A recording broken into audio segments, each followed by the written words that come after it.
The death toll in Makongeni tragedy now rises to 7. And it's 40 years in jail for the killers of Campbell Bridges.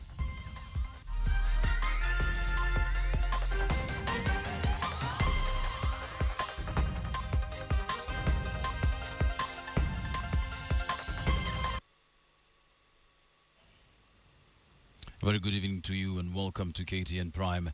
Our sign language interpreter tonight is William Silla. And as we mentioned, the controversy and fistfights did not stop the passage of the bill. Speaker of the National Assembly, Justin Muturi, was forced to chair the committee stage after the opposition members shouting seemingly overpowered the Deputy Speaker, Joyce Laboso. And as KTN's Aaron Ochieng reports, Jubilee MPs and other security agents joined in to protect Muturi and the committee.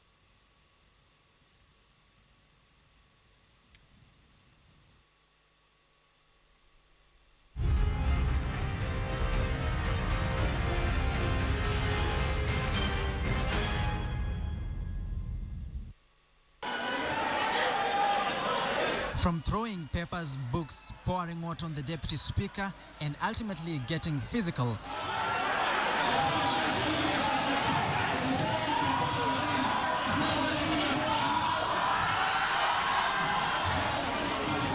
The showdown in Parliament over debate on the Securities Law Amendment Bill exposed the ugly side in the country's leadership. A mob mentality staged the CORD MPs after their efforts to extend submission of amendments period was defeated. I ask kindly that we get some more time, very little more time, to be able to pull people together and to be able so that those of us who may have not seen the committee amendments or may have not seen amendments proposed by members could as well see that many of the issues that they were talking about really have been put to board. So I don't know what preparations or you needed to do. Maybe you needed to visit some shrine to be prayed for. What preparation did you require? ODM chairman and Suba parliamentarian John Mbadi set the chaos in motion, strolling across the floor to snatch the order paper from Asman Kamama, the chairman of the Security Select Committee. All hell broke loose as CORD MPs turned things upside down right inside the chambers.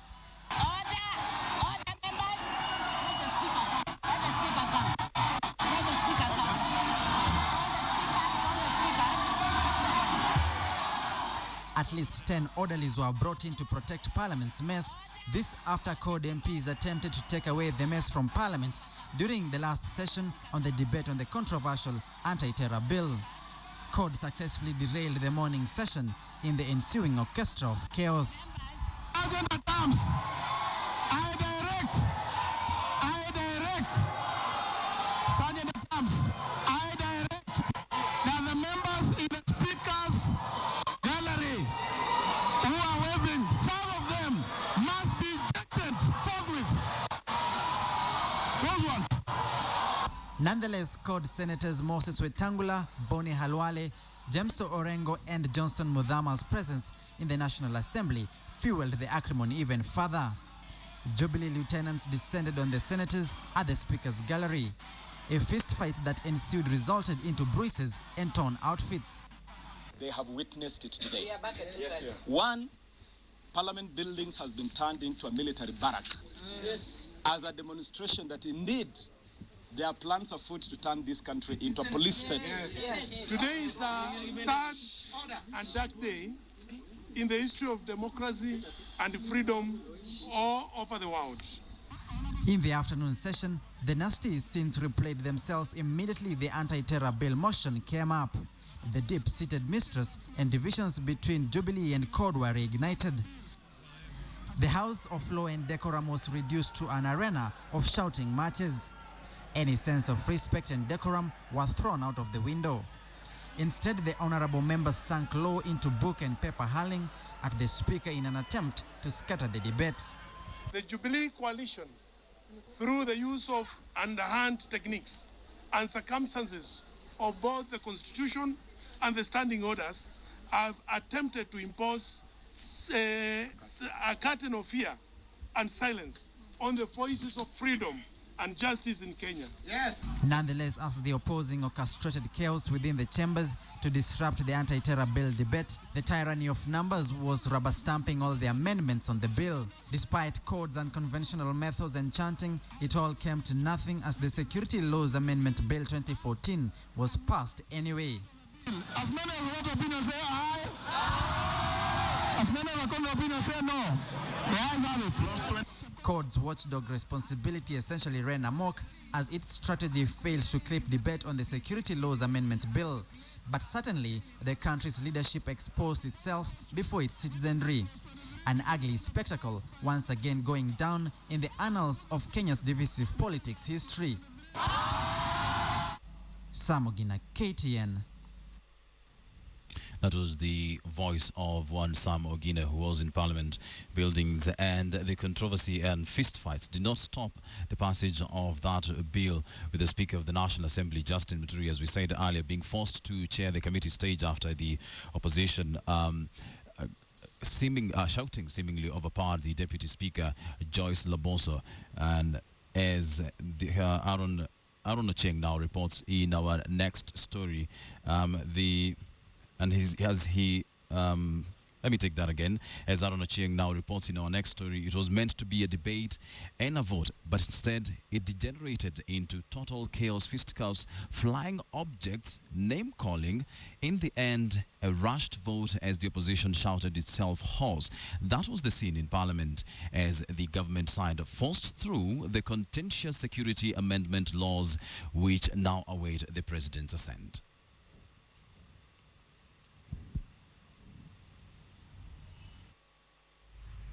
It was a day that promised drama, and it delivered. For more than once, the proposed Security Amendment Bill 2014 was thwarted on the floor of the House, courtesy of the opposition. But at the close of business Thursday, it was the government side that carried the day, as the proposed laws were passed through with amendments. Meetings up to 6 be part of the bill. As many as want opinion say aye. As many as want opinion say no. The ayes have it. When the session started in the morning, MPs from the opposition demanded that it be delayed to allow them to familiarize themselves with the amendments in the order paper. MPs Jacoyo Midiu and his counterparts, Dr. James Nikal and Tom Kajwang, asked the Speaker to give them more time to go through the suggested changes to a number of laws related to national security. We ask kindly that we get some more time, very little more time, to be able to pull people together. So I don't know what preparations or you needed to do. Maybe you needed to visit some shrine to be prayed for. However, they were overruled, with Muturi insisting that they should have read the laws long before they came to the floor of the House. The session was adjourned after chaos emerged in the House that even saw MPs engage in fistfights on the floor of the House. After its passage, the opposition accused the Speaker of prevailing through laws that, according to them, will water down gains that have been made in the country and return Kenya back to the dark days when freedom of citizens was curtailed. What has happened on the floor of the House is a sham, an absolute sham. The Speaker should be ashamed of what he has presided over in the House. It certainly flies in the face of the standing orders of the Kenya National Assembly. It flies in the face of the customs, traditions, and practices of the National Assembly. Some of the key proposals made in the bill include giving the National Intelligence Service powers to arrest, detain, and interrogate suspects, the removal of the security of tenure for the Inspector General of Police, the deputies, and also the Director of Criminal Investigations, thereby giving the President the power to appoint. MPs had been recalled from their Christmas break to debate 3 issues: approve or disapprove the nominee for the Cabinet Secretary for the Interior Ministry, Joseph Nkaiseri, debate the final stages of the Security Laws Amendment Bill of 2014, and approve or reject 4 nominees to the CDF board. Aaron Ocheng, KTN. So the question that remains now is just where does this day of shame leave the country? Many analysts say that more divided than ever before. The observers who followed the chaotic proceedings say the 11th Parliament has embarrassed Kenyans by degrading their debate into a shouting contest, which even degenerated into fistfights. KTN's Asha Mulu with a closer look.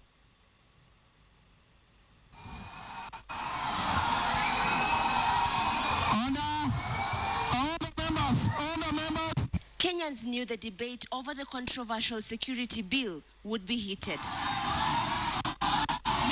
But a paper throwing, trouser ripping, finger biting, fist fighting, water throwing, table banging debate took everyone by surprise. I put the question, which is Governance and political analysts who observed the proceedings say this was a first low for Parliament.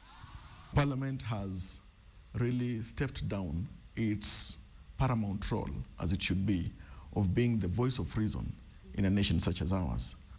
When you see members of the National Assembly attacking each other at personal level, then to what extent and how do we expect that other general members of society would look up to the Parliament with utmost respect and regard? If there was ever a time I felt low, or at least I thought that as a country we have sunk so low, it's today. Because it doesn't matter how much of an issue of security we have, but it cannot allow us to generate to a place of name calling, the place of disrespect to our institutions, and the place of even conducting business in the most unprocedural manner possible.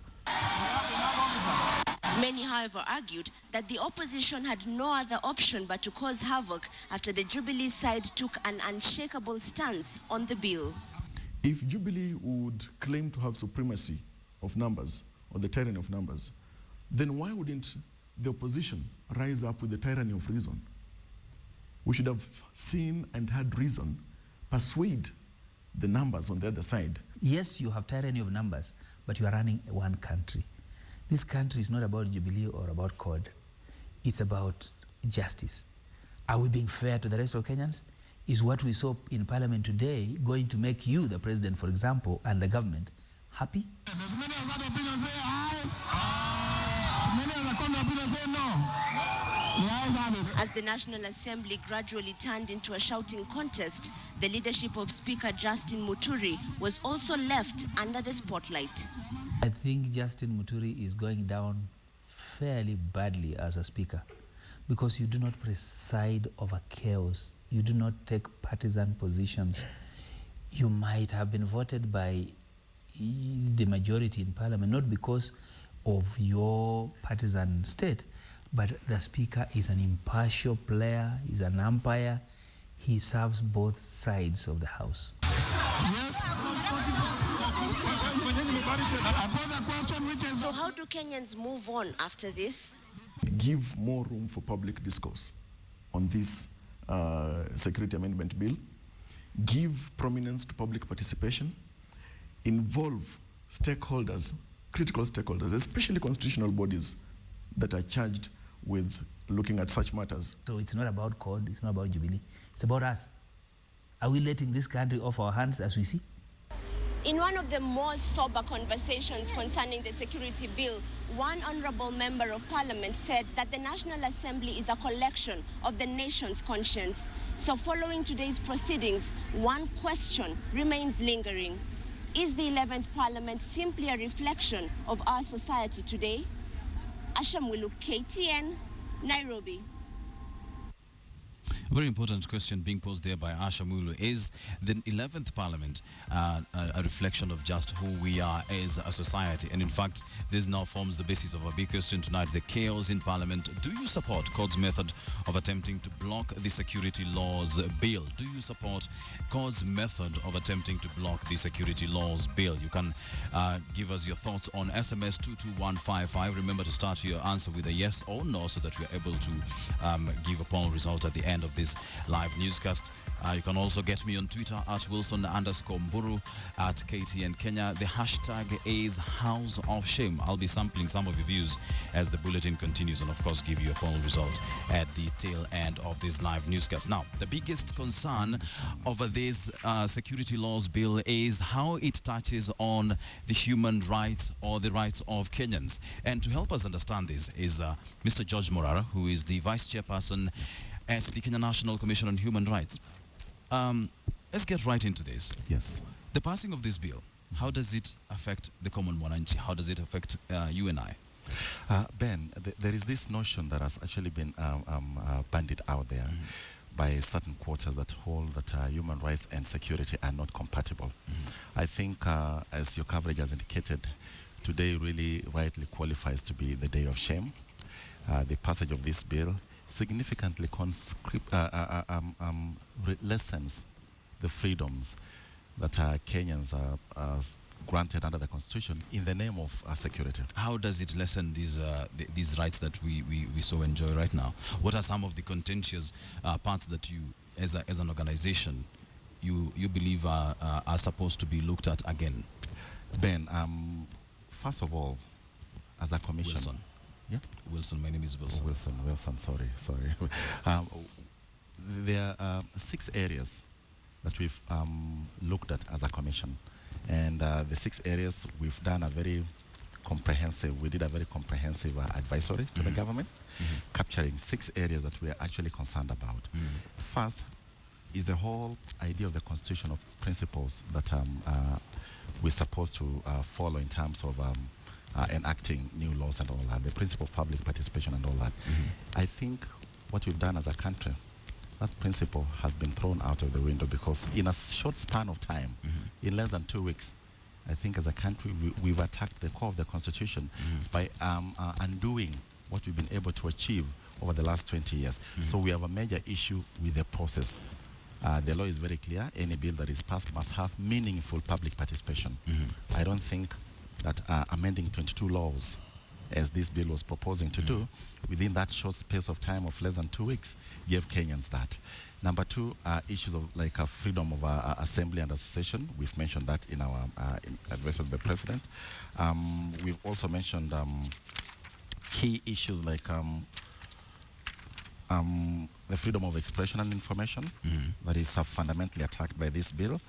We've also mentioned issues of access to justice, whereby actually it's even possible now to hold people without trial for a period of 90 days, and a whole raft of issues that we really think are taking us back. So all these recommendations that you talk about, these are recommendations that you have given to Parliament. Have you given these to Parliament? We have given. Actually, we appeared before the Parliamentary Committee on Security and National Commerce Committee, and we gave these recommendations there. But the difficulty is, again, the time that has been given. I don't think any Kenyan has had time to really seriously interrogate, including us as a commission. We don't know which of the views that we gave to Parliament have been incorporated or not, because we gave a whole memorandum clearly saying how we propose that the laws be amended, or there are places that we found to be completely unconstitutional and therefore deleted. But given the short space of time, what we are doing now as an office is then to look at, because the bill has just been passed, so we'll go back to that bill and look at what has been passed and the extent to which it incorporates what we recommended to the committee. So your position as an organization, the next move for you, what is the next move for you as a human rights watchdog? If you look at the order paper that was given when this bill was actually being brought forward, it was said that the amendments that this bill is proposing are minor. But as I've said, we counted 22 bills to be amended by, 22 laws rather to be amended by this bill. And I think the chair of the CIC tried to say that you cannot bring substantive amendments without discussing each of the amendments in a separate bill. But so what is the end game? The end game is this. The end game, as I've said, we have a team of internal lawyers plus other partners. We are looking at the constitutionality of this bill, and to the extent that is unconstitutional and inconsistent with our constitution, to that extent then we'll seek other measures, including court action. So the next point for you, if something is not done about this, you might be going to court. Absolutely. What we're going to do now, like I told you, as a country, I think we've been bombarded by a whole a day of drama, and we've not had time to interrogate the raft so of past this amendments. excitement, you look at the absolutely, you look at these laws once again, and then you formulate a way forward. Wilson, upfront, even let me let your viewers know that as I said, we've had serious issues with the bill that we've already pointed out. So what we're going to do is look at the extent to which Parliament really took those issues into consideration. If they were not taken into consideration past the excitement, when all this dust of throwing papers around and shouting and all this has actually settled, our hope now really lies with the executive, because, as I say, we are trying to go back to the days of regime policing as opposed to democratic policing, which is a dangerous thing. Thank you very much for your time. Thank you for joining us, and thank you for your insights. That has been George Morar, who is a vice chairperson at the Kenya National Commission on Human Rights, telling us that our hope now really lies in the executive. Well, we have to wait and see. Now, the events of today have rekindled memories of Kenya's dark days when parliamentary sessions were routinely disrupted by protesting opposition figures. Back then, it was about political reforms. This time, it was about allegations that those very reforms were now being rolled back. KTN's associate editor Noah Otieno reports on what was a clear case of history repeating itself. All right. Come closer, sir. Yeah, yeah. Very close? Very close. No. Am I safe with you? Just there. Budget Day, June 19th, 1997. After driving the government to the edge with the clamor for constitutional reforms, with the no reforms, no election slogan and riots, the National Constitution Executive Council, NCEC, had prepared the country for defiance. The opposition MPs were ready to disrupt the budget speech by the then Finance Minister, Musalia Mudavadi. Mr.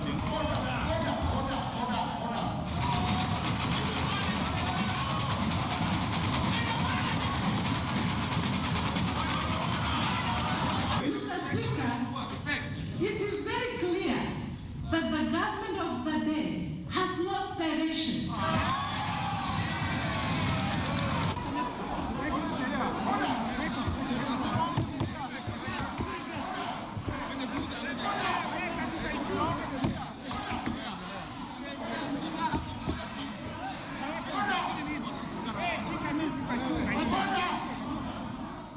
They fought for the maize.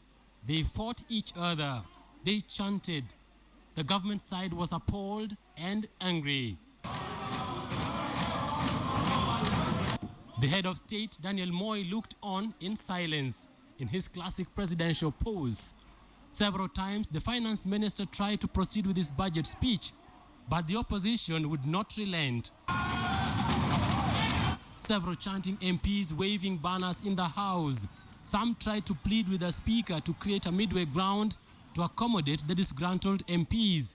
Mr. Speaker, if all else fails, may I appeal to the chair that the House adjourn to discuss the matter of the Constitution under Standing Order number 20. And I have also quoted particular 23B, which allows the chair to decide to decline any motion which, in the opinion of the chair, is frivolous.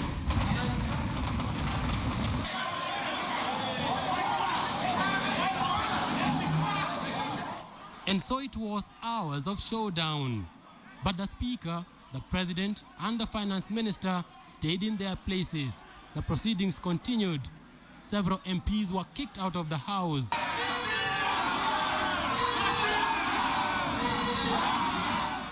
They went, but defiantly.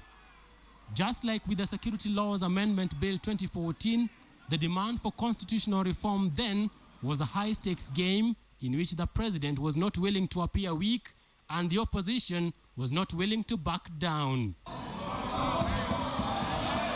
And just like this Thursday, the government forced through its business.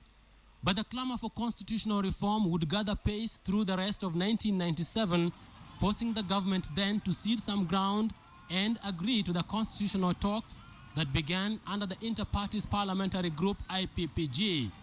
the attempts to change the supreme law would continue for more than a decade before the Constitution of Kenya 2010 became a reality. Noah Otieno, KTN Prime.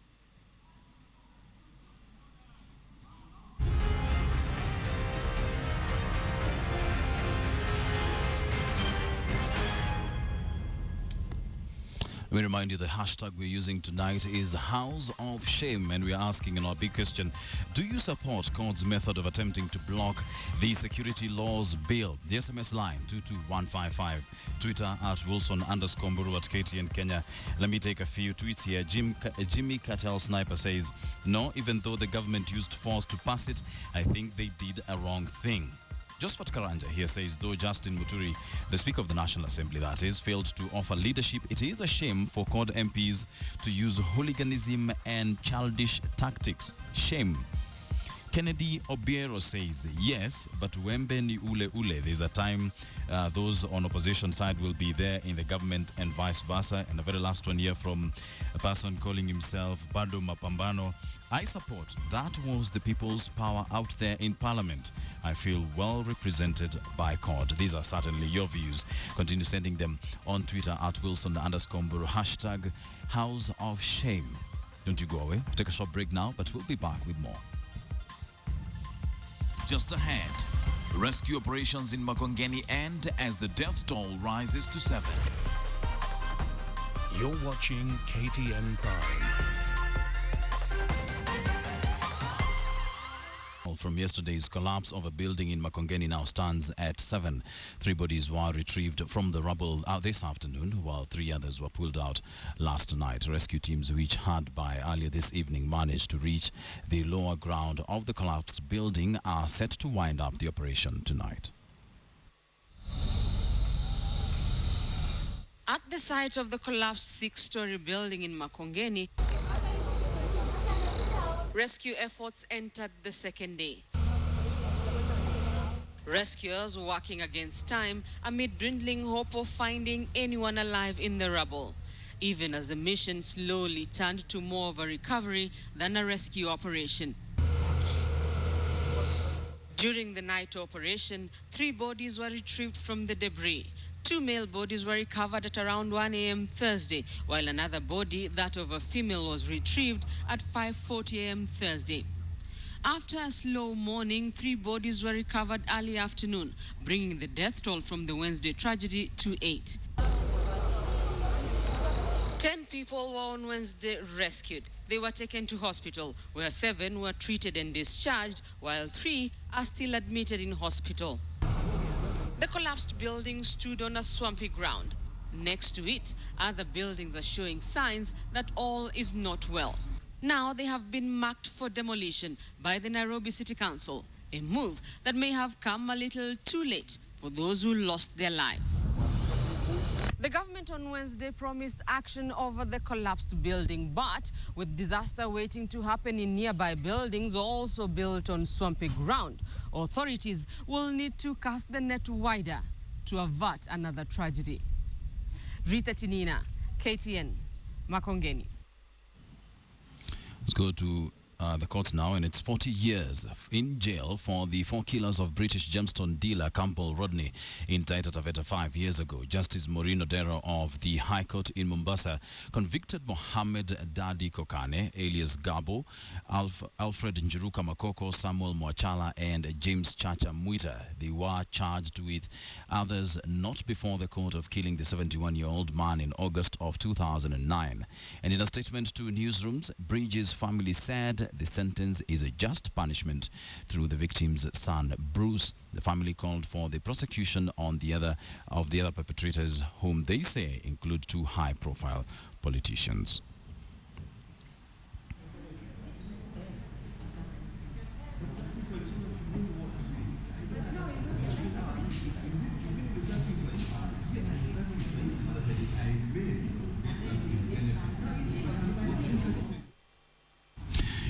Well, time to take another short break, but let's remind you of our big question tonight. We are asking, do you support CORD's method of attempting to block the security laws bill? Let me take a few tweets here. Let me There's one here, Ambassador Marsh, who is not mincing his words. He says, it is a very retrogressive, childish and stupid way of expression. Couldn't differentiate them with kids.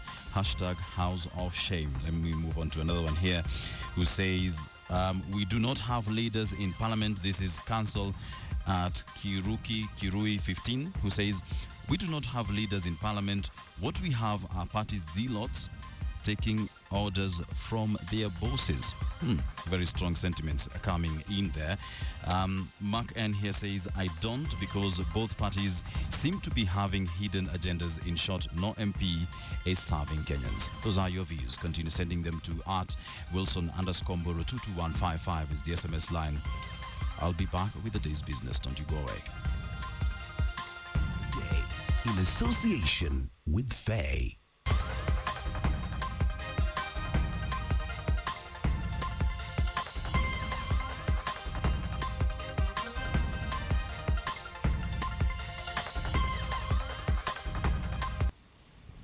Welcome back. Let's look at the day's business. The country's coffee sector was once a top foreign exchange earner for the country, but now the crop seems to have lost favor in the eyes of farmers who have turned their backs on the crop, leaving the sector fighting for survival. But the government is now trying to save the crop from total elimination. Anytime is tea time in Kenya, with 90% of the population consuming an average of 400 grams of tea annually, with the commodity also sitting pretty as the country's largest foreign exchange earner, accounting for 21% of the country's total exports and bringing in $951 million annually. But the same cannot be said of coffee, which was a frontrunner in the years past, but has had to settle for third place, accounting for only 6.1% of total exports and bringing in $280 million. In the last 20 years, the coffee industry has been on a free fall, a fact that has seen farmers sell their land or turn to other competing enterprises. And this has resulted in a significant drop in production, which has fallen from an all-time high of 130,000 metric tons in the 1988 to the current lows of 49 metric tons. One of the key ideas we have from Africa and from Africa is also to restart, or rather make sure that coffee is as well consumed as tea. The key challenges facing the sector include limitation in production, marketing and processing of coffee beans.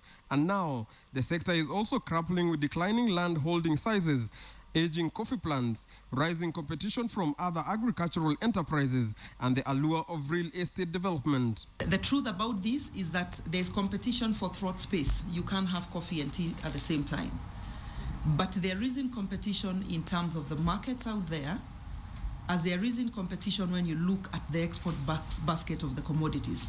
The government is now moving in to revitalize the industry. To start with, the state has waived debts worth 5.8 billion shillings to jumpstart the sector. To sweeten the deal further, the state has also announced that farmers can now receive coffee payments in dollars, access coffee buyers in overseas markets directly, and choose from a long list of service providers. The prices have been looking up at the auction, and therefore that already is a plus and it's a motivating factor for the farmers. And the report I'm getting is that there is positive response. The government is hoping these initiatives, combined with the introduction of new high-yielding coffee varieties, will increase the attractiveness of the sector and lift production from the current 50,000 metric tons to about 60,000 metric tons in the next 2 crop years. Philip Keitan, KTN Business. Now, a day after announcing that farmers are delivering maize to the National Cereals and Produce Board will be paid 2,200 shillings for every bag of maize, the Agriculture CS Felix Kasgei had a change of heart. Kasgei now says that the state will buy each bag of maize for 2,300 shillings to accommodate transport, loading and offloading and drying costs. The government has also introduced a 500 shillings rebate for each bag of maize that will be dispersed to farmers once the maize is delivered and a receipt issued. The CS said the one-off rebate was included after considering the challenges that farmers encountered this year, among them delayed rains and a viral maize disease that affected production. The government plans to spend 2.7 billion shillings buying over 1 million bags of maize from the farmers for the December and February 2015 period.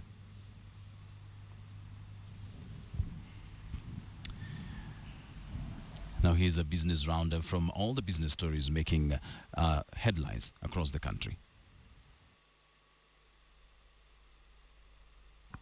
Pan Africa Insurance Company has acquired a majority stake in Gateway Insurance Limited, setting the stage for increased competition in a cutthroat industry whose registered players stood at 48 by the end of 2013. The firm is looking to increase its footprint at a time when the sector is undergoing a consolidation process brought about by new regulations. The new regulations require increased paid-up capital for all insurance companies, setting the stage for smaller insurance firms to either recapitalize or merge with bigger ones. Elsewhere, increased uptake of internet has seen power distributor Kenya Power rake in 250 million shillings this year from leasing of fiber optic cable lines to internet service providers such as Safaricom, Liquid Telecom, Wana Inchi Group and Airtel. This is a 57% jump from the 151 million shillings registered a year earlier, and the firm now wants to increase the earnings to 1 billion shillings by 2016. Kenya Power launched its fiber optic business in 2010 in a bid to diversify revenue by leasing its excess broadband capacity on its supply lines to mobile telephony firms and ISPs. Still in business, data, voice and IP provider Liquid Telecom has laid 4,200 kilometers of fiber optic network in Kenya, connecting 39 out of 47 counties at a cost of 18 billion shillings. This, the firm says, is in a bid to increase internet access as government and private institutions expand their services to the counties. The demand for internet services in rural areas is said to be growing fast, with banks and agricultural centers driving this growth. Finally, Chinese technology firm Samsung is planning to invest 1.6 billion shillings in an assembling plant in Kenya in the coming year. The firm manufactures high-tech conferencing, traffic and security systems, and opening of a plant in Kenya is a step towards growing its business in the region.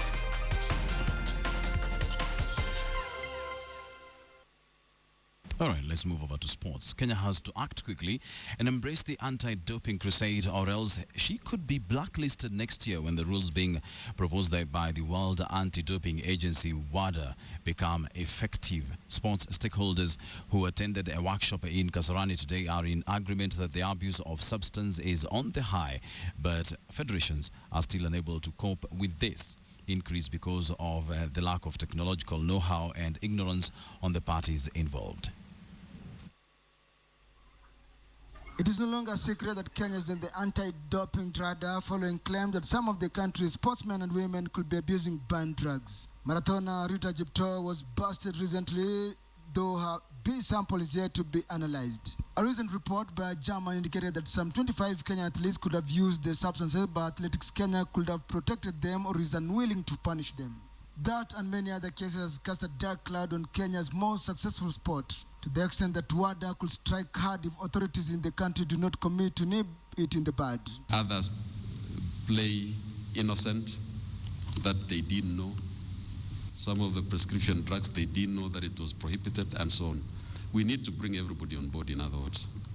South Africa-based anti-doping committee member who spoke in Nairobi Thursday during an anti-doping forum wants Kenya to self-assess and come up with measures to seal the loopholes. Germany is among the countries that have criminalized doping, but according to Swigler, that may not be the solution because doping and substance abuse is sporting in nature. The only way to fight doping is if governments and the sports movement as a whole work together.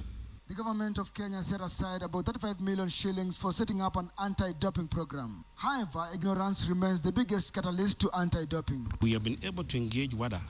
That's why we are having this meeting here as the stepping stone, or let's say the foundation, through which you can roll out education on doping in this country. Kenya has dominated the world in long-distance races, and with these allegations, the whole world will be watching to see how the country fights the vice. Hassan Juma, KTN Sports. The government is elated by the progress made by the Talanta Academy as they rehabilitate youths from all over the country and through the program nurture their talents, thereby creating employment. The Talent Development Pilot Program was initiated 4 years ago and has seen it grow and act as a feeder to such top-flight leagues like basketball, football and volleyball. Youths participating in basketball and volleyball have pitched tent at the Safaricom Kasarani Stadium as they continue to sharpen their sporting skills. Local coaches handling the sides believe this is the right way to nurture and always churn out talented youths for different sporting disciplines. Sure that we have an all-inclusive array of Kenyans here.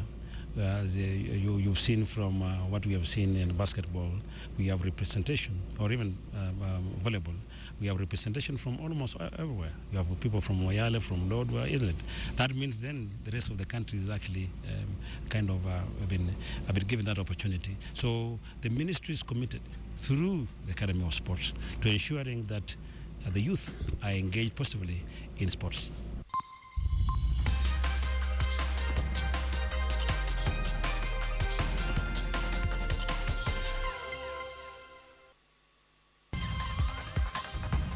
Time to wind up the bulletin, but let's remind you of our big question tonight as we take a look at the poll results. We did ask you whether you support God's method that they used to try and block the...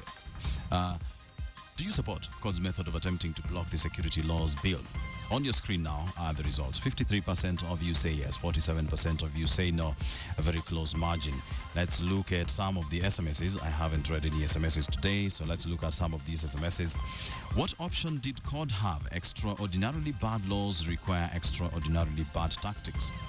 That does not come with a name. Desperate times call for drastic actions. What do you do when the tyranny of numbers rule parliament? God's method is justified. Kenya is slowly returning to the old days. If the government continues to be this insensitive, Kenya will one day plunge into bad chaos. Yes, if it worked in 1997, why can't it work now? This is Fred in Nairobi. And Milton Obiero here says, yes, it is right for court to use that method because it is the only option that was there.